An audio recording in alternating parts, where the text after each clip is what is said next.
All right, welcome, blog readers, filmmakers, editors, producers, all of the like who like to watch this lovely stuff. Anyway, I've been meaning to do one of these things for quite a while, and so I'm just going to jump right in and see what I can do. I've been putting it off forever, trying to make it perfect, trying to plan it all out, so I'm just going to jump in and ad-lib a little bit and see what I can pull off. This is Cameron Randall with Blue Fire Studios, and I want to do a couple lighting tutorials. Right now, just one from one scene that the film I shot a couple years ago, where we had minimal lighting tools, and I think that we had kind of a good result from the resources we had at hand. So I wanted to talk about kind of how we did that and the methodology and my theory behind what we did with that kind of stuff. So let me just jump into the scene here.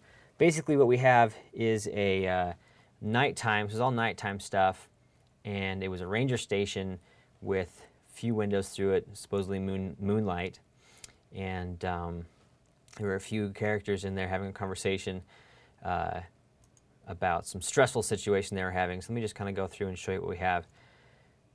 So we have, basically in this scene, we have two characters watching out the windows, and they had all the lights off, and all we had was some moonlight supposedly coming into the windows to illuminate things, and so we can see what's going on in the scene. So basically, when I like to look at a scene, when I talk to the director, I like to kind of figure out what, I mean, obviously you have a look and a feel you're going for, but I always strive for kind of practicality first. I like having motivation for my light. I like to have specific reasons to having things lit. Now that's not always the case, and obviously when you're shooting a film, you're going to want to make it look as pretty as possible, if that's what you're going for, with the environment that you have. So in this particular setup, we had, like I said, we had the two windows. This was actually a daytime scene, or a daytime shoot, that we ended up tinting the windows because it was actually cheaper to do it this way with the days that we had. I'm jumping around here. Let me go back to the here we go. My QuickTime. There we go. So this isn't the actual location of the ranger station. We actually picked this up and put it in the middle of the woods. It's another tutorial for another day. But this was the actual building that that we were in. So here is the actual building. You can kind of see that over here there's an overhang.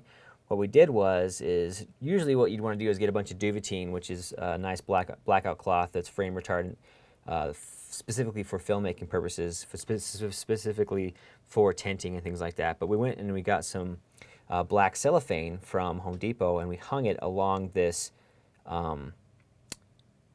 overhang on the rooftop here, so we could tent our ranger station during the day and get these shots off.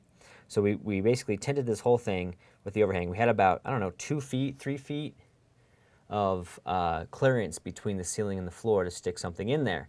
Now the only lights I had accessible to me were some Kino flows. We had four bank Kino flows, and for those of you who are not familiar with those, they're basically your ceiling fluorescent lights. They're the long tubes, 4 feet long, high-end versions of those. They have some really nice light quality. They're meant to be portable. They're made out of plastic. They're pretty much industry standard for a lot of things when it comes to shooting film, video, etc., etc. So I had 4 of those on C-stands to work with for this kind of a thing. Ideally, what I would like to have for something like this would have been a little bit more direct control over the light and a little more space to work with. Like I said, all I had out this window was about 3 feet of space to work with. So I would have liked to have, a 1200 or a little bit bigger fixture further back, shooting higher in through the windows, so we have a little more exposure on some of these things inside.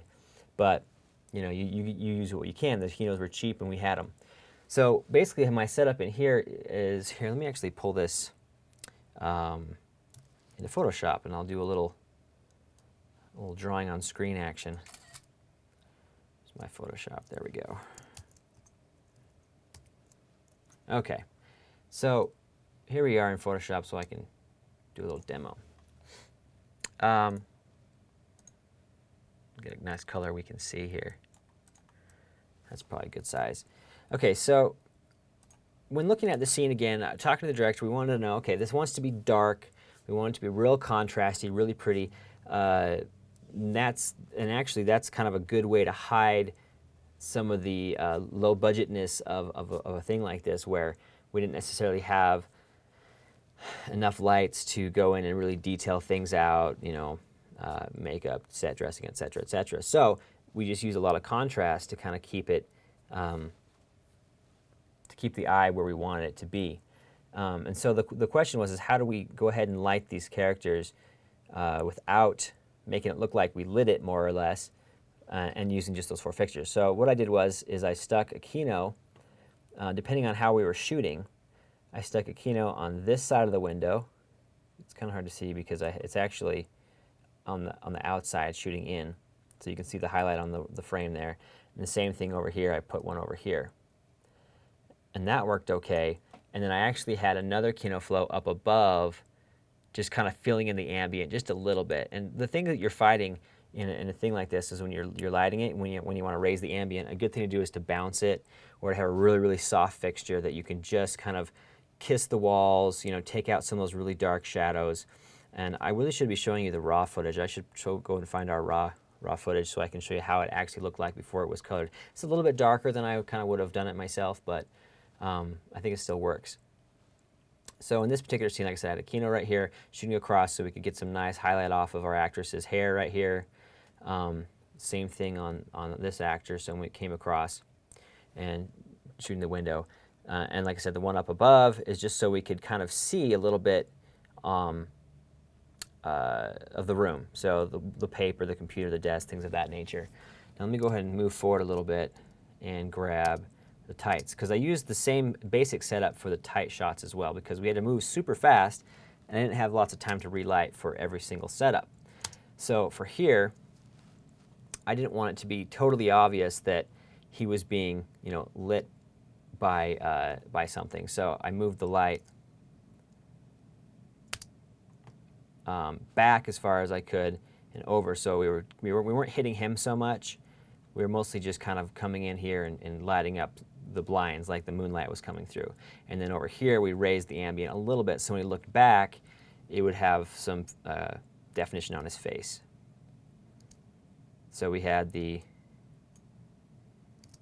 one Kino over here, up high and above, shooting it kind of said ambient, filling up his face. The other one was over here, filling in the window space.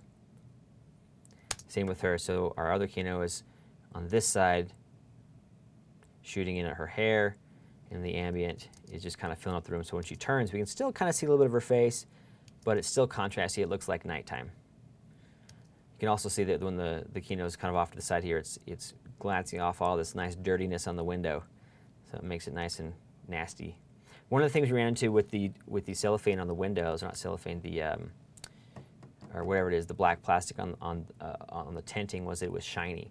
So occasionally we had to be really careful about having a window that was too clean, or we had to worry about if we were shooting more directly into the window, we would actually hang our 1 or 2 pieces of duvetine or a floppy flag in front of it so we could have a nice flat, non-reflective surface.